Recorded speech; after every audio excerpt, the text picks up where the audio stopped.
And now joining us on WMAL is Joe DiGenova, legal analyst, former U.S. Attorney for the District of Columbia, a guy that we turn to answer the difficult legal questions of the day. Let's turn to the Boston Bomber trial.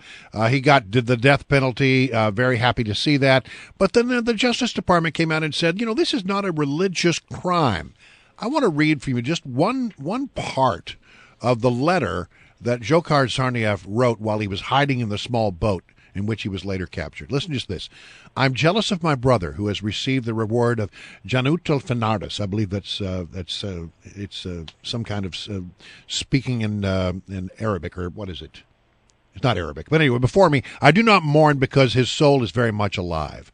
God has a plan for each person. Mine was to hide in this boat and shed some light on our actions. That sounds like he thought it was a religious crime. Well, this is the U.S. Attorney up in Boston is a classic Democratic kind of lefty.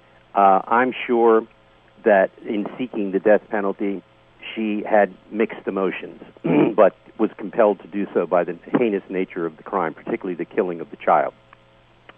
What you have afterward is, after the jury, which surprised me, by the way, by returning the death penalty. I thought they would hang and be unable to return a death penalty, but they did.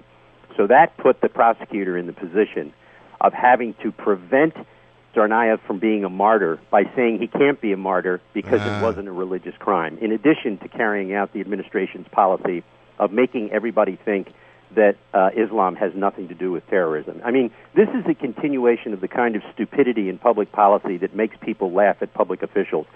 She looked like an idiot during her press conference saying that, and she's not going to look any better as it goes on. So the whole idea of saying that was to just sort of prevent him from being seen as a martyr in Chechnya and in the Arab world. I'm sure that was part of the thinking. As if they're going to care. Oh, well, he's not a martyr because the U.S. Attorney in Boston said he's not. But that's the way they think. See, the self-importance that the president attaches to himself attaches to everybody in the administration.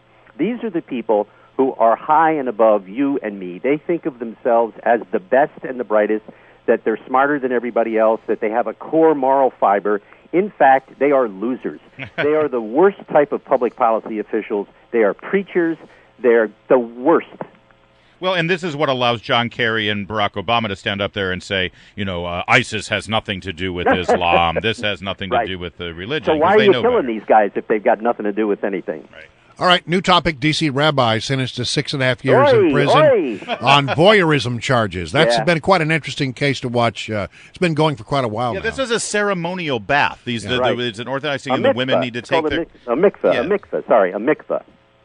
The ceremonial bath. Well, actually, I think Judge Alpern did the right thing. Good sentence, 6.5 years. Really a pathetic case. Obviously a very sick person, the rabbi. I think, everything that happened was correct. I felt very sorry for the women. I mean, they clearly were violated in the worst sense of the word, and it's a very, very, very sad story for them. Joe, can I turn your attention to George Stephanopoulos for a minute? Why not? Yeah, why not? Would you mind? I know Brian won't mind. I won't mind in the least. I hate topics like this. So what I find fascinating, there's a lot I find fascinating about this. First of all, everybody's newfound outrage over George Stephanopoulos being a political operative. Mm-hmm. I mean, you knew George pretty well when he had his job at the White House. I've known George for years. He's actually a very nice person. He's not a mean-spirited person, but he is politically corrupt.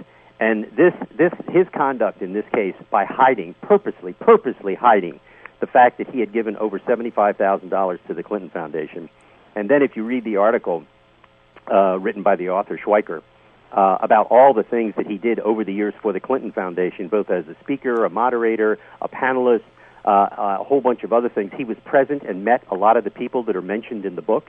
He did programs with a lot of the people mentioned in the book. Right. I mean, this is the worst type of journalism. This is exactly the kind of thing that would get somebody fired. The problem for ABC is they can't fire him because they don't have a bench. They've got nobody. Well, no, they've got Claire Shipman. They could bring her up. Oh, great. Of course, she's married to... the CNN refugee. Yeah. But let me ask you, I mean, you said that they can't fire him. I mean, they could fire him legally, right? They because won't. he did, I'm sure he violated their the policy. morals clause and the disclosure clauses. But what's interesting is when he did his apologia, this phony apologia, I should have gone the extra mile. The extra mile, that was the first footstep. Yeah, he didn't go an inch. Extra mile crap. Yeah, I know. See, that's the phoniness. That's the lying. Making it look like you've done something heroic and brave, when in fact all you've done is given a phony, please excuse me, what he didn't do when he made his apology was he didn't even discuss all the other things that he's done. He was a moderator at the CGI event. I mean, he was a featured attendee, which means he's on when they go out and they get people to donate to the cause. They say, and you come and you're going to get to meet George Stephanopoulos. So he was bait. He was fundraising bait. He was being used to raise money. He was a celebrity. How can you then be the chief anchor of ABC News during this political cycle? It is absolutely impossible. And here's what people should do. Republicans should refuse to appear on ABC. They should just refuse to do it. But I don't believe the RNC, the Republican National Committee, and all these people have it in their bodies. I think the Republicans are so beaten about the head and shoulders that they've lost the ability to fight. I think it's just so embarrassing to me. Remember what Tom DeLay did when the Republicans took over the House many, many years ago?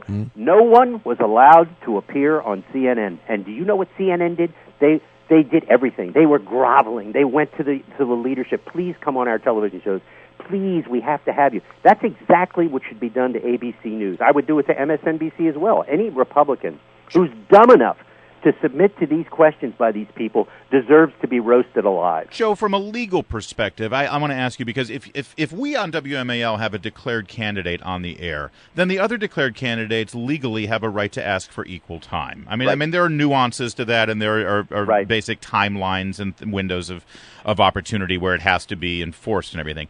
Right. What about something like this? I mean, could a candidate actually say, listen, I'm getting double teamed here when I go on this show because you've got somebody who basically represents my opponent, Hillary Clinton, doing the questioning for me. We should get equal time, or can they choose who's going to do the questioning? Can they sort of force that issue through the FEC? And could the RNC actually do some actions through the FEC? I think that probably they would be unsuccessful, because that's really what the Fairness Doctrine was all about, which was repealed during the Reagan administration. The Fairness Doctrine, which liberals have used to block conservative media from becoming powerful, is exactly what have allowed something like this to occur by way of defense. But it's the wrong answer. The answer is, don't worry about the law. Worry about the facts on the ground. Don't do interviews with them, and announce why you're not doing it. Denounce their news organization. What you need to do is delegitimize ABC News. You need to show that they can't possibly be fair, because the bias is so deep and so long and so wide that a guy like Stephanopoulos, who is the headliner, who cannot even be truthful about his conflicts of interest. You demonize them. That's how you win this battle. Yeah. You make them the enemy. You demonize them, just like Obama does with everybody he doesn't like. That's right. I am 1,000% in agreement with you on that. You demonize them. Demonize ABC News. Make a fool of George Stephanopoulos. Have cartoons done about him. Run funny things on the Internet about what a loser he is and how disgustingly corrupt politically they are, because it's the truth. People know it's the truth. It would be one thing if you were selling them a bag of crap, but people know they're corrupt, for God's sake. All right. We got to jump in there. Joe DiGenova wound up this morning, as many of us are, about this issue. Guys. Thank you, Joe.